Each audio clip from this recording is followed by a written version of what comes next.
Peace, beautiful soul. Welcome back to my channel. It is me, Soli. Here on this channel, every video I create is dedicated to the expansion of your awareness. And today, in this video, we will be tackling the well-asked question. This is, who exactly is God, or what is God? It's a pretty basic, simple question, but everything simple is made complicated solely due to the fact of its simplicity, and how simply that answer can be and how empowering that answer can be. So I want to start off by saying, in religion, in Christianity, Muslim, Judaism, and all of these gods, because the Abrahamic religions, the three, Judaism, Christianity, and Muslim, they ultimately all worship and praise the same God, In actuality, most of these gods that they are praising, they are actually the same deity or entity, because religion, believe it or not, was created by extraterrestrials, fourth dimensional beings who, in a sense, need energy to sustain, to live, because they are stuck between dimensions, They, in a sense, are trying to hold on to one perception of reality, and it's difficult because stagnation is non-existent. Stagnation within the universe doesn't exist, and because they're trying, in a sense, to do the impossible, they need this vast amount of energy. They, in a sense, have went from the solar plexus, or the third dimension, straight to the fourth dimension. They, in a sense, are skipping. The fourth dimension, but the fourth dimension they exist in is a mixture of this and this. So it's not really a place, because the true fourth dimension is the heart. Because you got to keep in mind that the chakras, they are the dimensions within us, as without, so within, And these beings are, in a sense, they are in a sense lacking certain evolutionary energies necessary, which is the energy of the heart chakra. They're solely logical and solely about power, and they're missing that heart energy, and this imbalance cannot exist.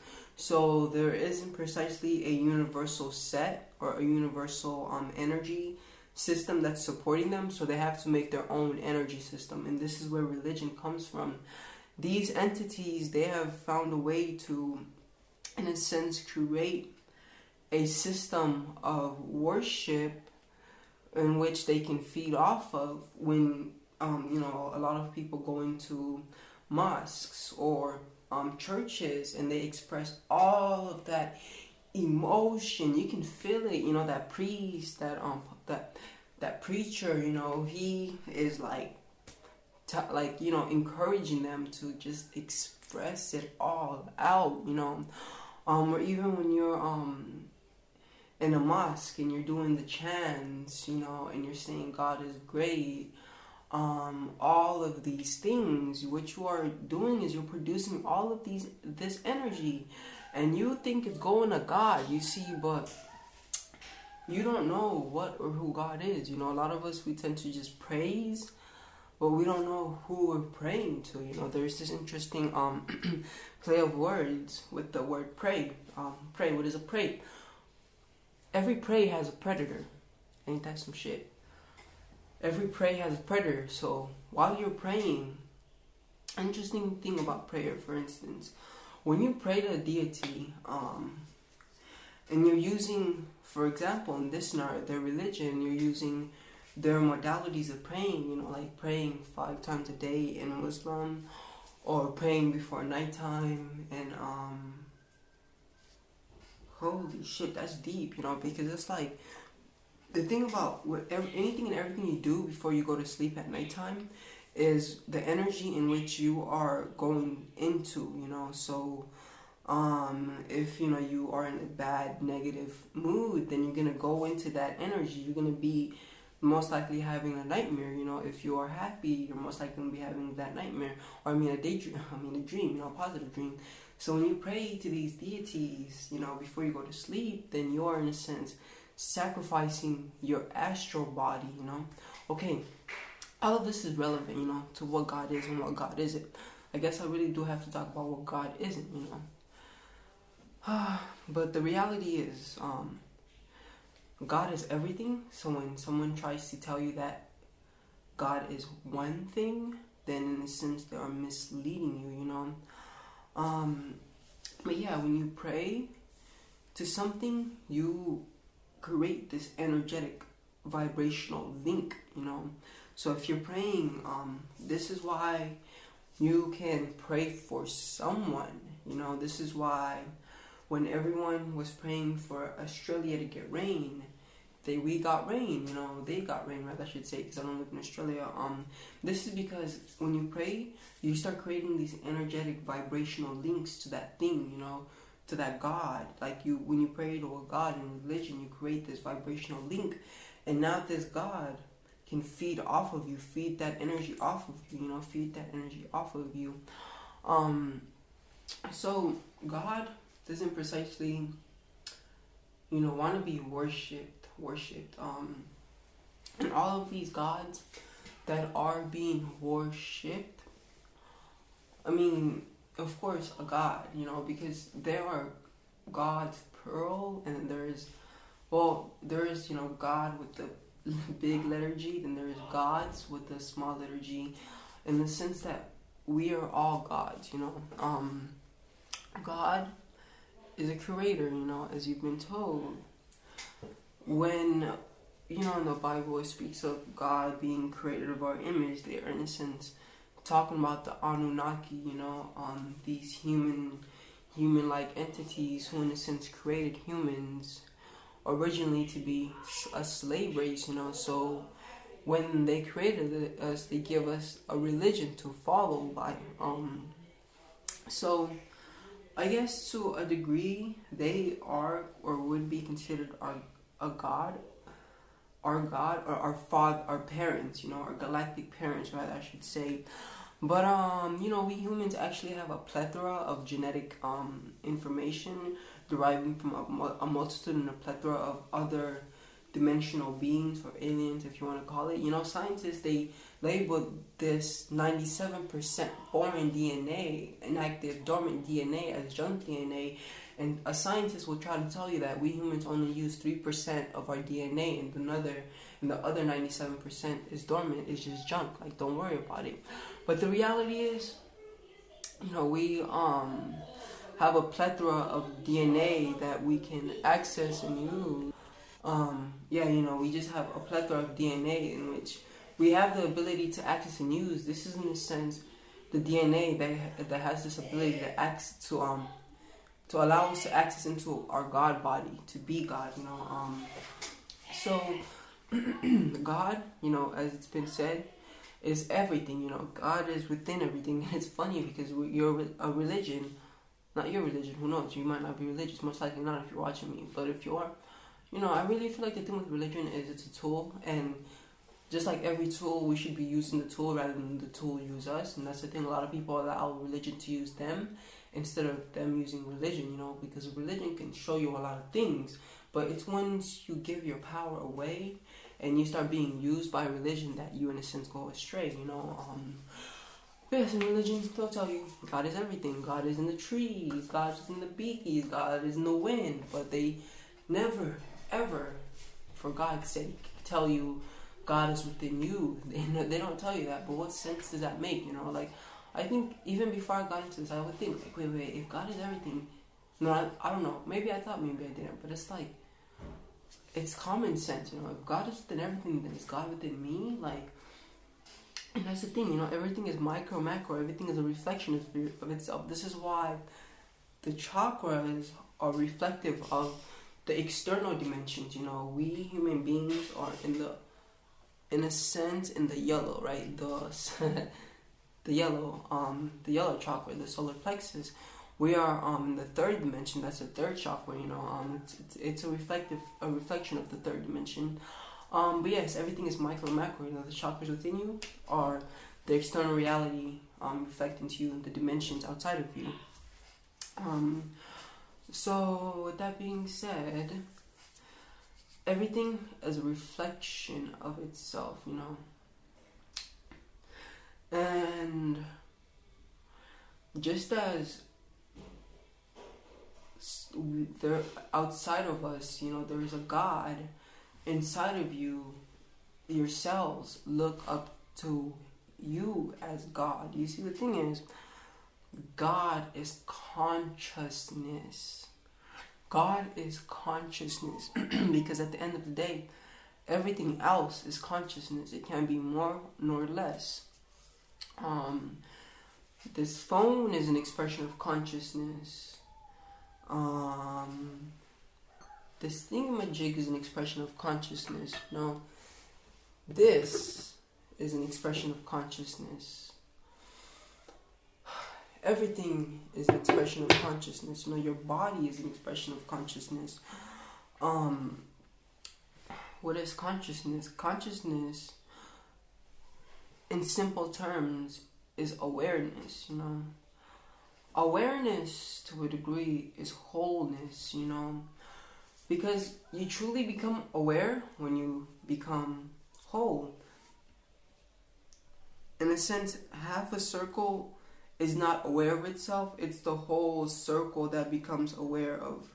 It's the 360 that truly becomes aware of itself, you know. With that being said, God is not man nor woman. God is the feminine and the masculine combined, you know. Even though in this dimension we might perceive man and woman to be in a sense a reflection of the masculine and feminine, this is true to only an extent, but because we are so distorted in this image, even our expression of feminine and masculine is distorted, you know.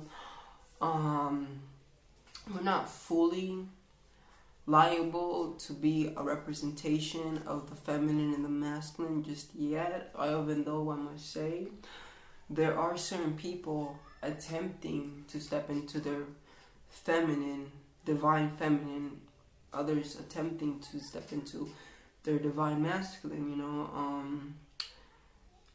Even me, you know, I feel like it would be egotistical of me to say, well, what do I mean? I am a divine masculine, you know. I feel like at an earthly level, yes, I am, but I also understand that there's so much more that I don't have access to in regards to that.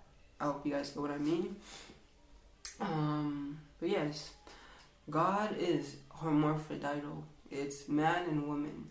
You don't literally have to be a hermaphrodite with like both sex organs to be God, become God, because it's feminine and masculine. It's not man and woman. These, you know, the external is just in a sense that it's a reflection of that energy, but it's not a limitation to that energy, you know. But it's actually the energy within you. If you learn how to balance your feminine and your masculine inside, if men start to express their emotions, start to cry, you know, start to be you and tap into your feminine aspect, start to create rather than follow, you know, then in a sense you will become more whole, become more balanced. You know, if you learn to start in a sense as a woman, you know, get access to that masculine energy, start being who you are, expressing yourself, building your reality, your life, you know, because it's like creation happens when the masculine and the feminine combine, you know, when they join. And this joining of energy which produces creation is what God is, you know, because the feminine, which is a representation of darkness, and the masculine, which is a representation of light, in a sense, they're not light alone is not conscious of itself. Darkness alone is not conscious of itself. But when they get together, The darkness becomes conscious of the light, and the light becomes conscious of the darkness, and they can become conscious of themselves. In a sense, the darkness is a catalyst for light to see itself, and the light is a catalyst for darkness to see itself. So it's when feminine and masculine come together that consciousness, aka God, is in a sense created. This is why when you start to expand your awareness, it's inevitable that you start to come to the conclusion that you are God, but this expansion can't be solely left brain, solely books, just reading books, studying books, and everything books, everything left brain, nor can it be solely right brain, constantly meditating, constantly just seeking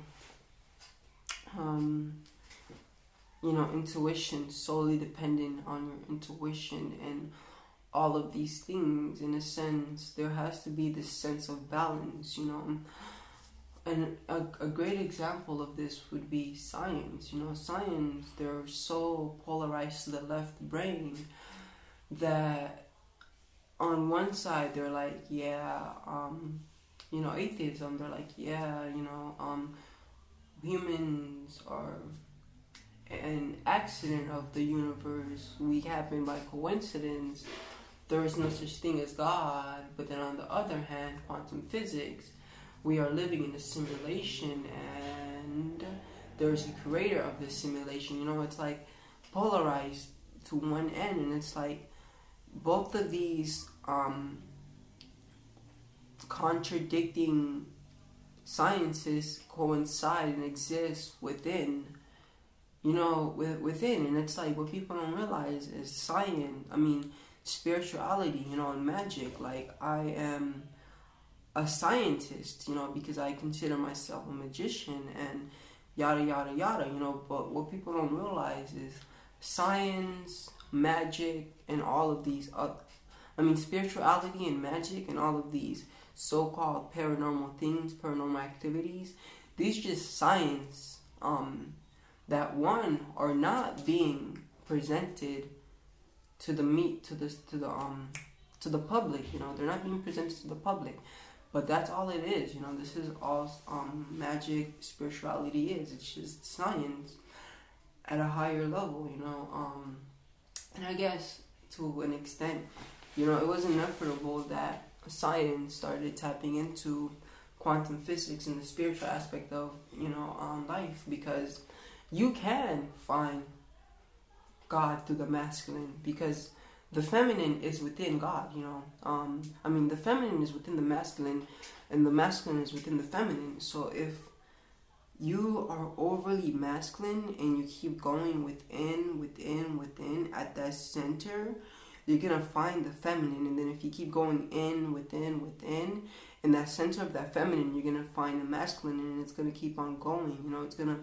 It's micro, macro, and it's infinite. This is what infinity is, And everything is merely a reflection of itself. All of the dimensions repeat. First, second, third dimension.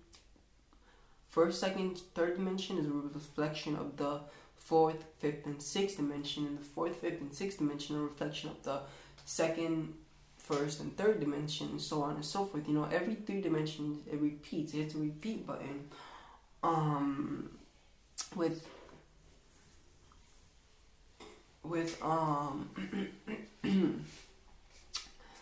With the first dimension, in a sense, being a micro reflection of the 12th dimension, So God is source, God is source in the sense of like, it's source consciousness, everything comes from that light, from that universal sun, you can say, that big ass, source. And the thing with it is,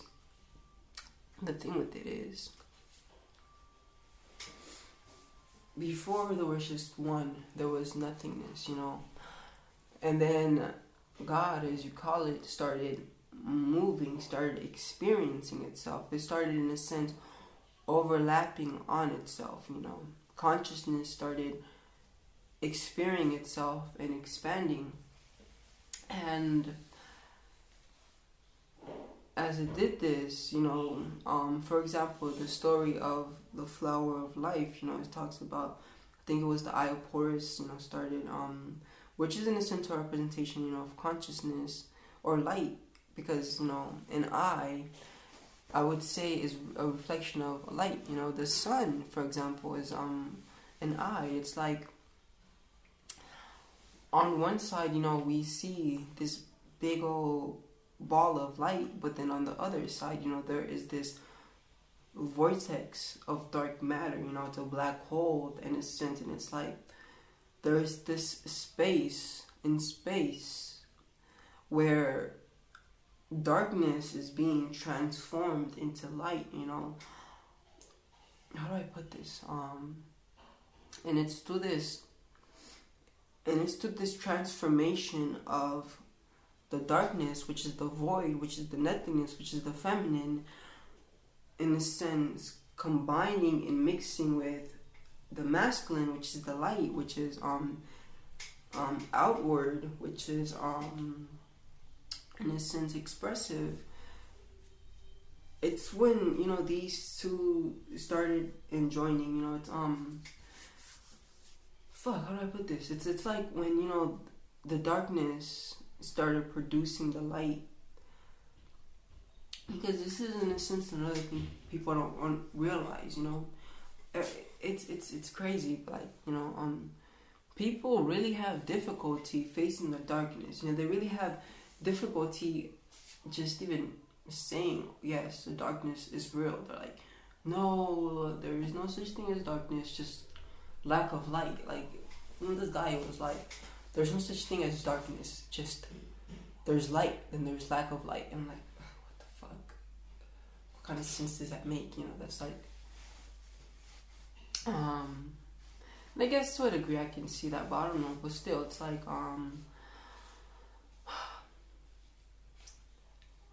the reality is, one, yes, polarity is an illusion, but the reality is, in this dimension we exist in, it's an illusion that we experience, and yeah, I hope, I have expressed what and who God is justicely in this video. I hope you guys enjoyed. Thank you for watching. If you like, do like, share, subscribe, and turn on that notification button so then you're notified every time I upload. Peace. Have a beautiful day.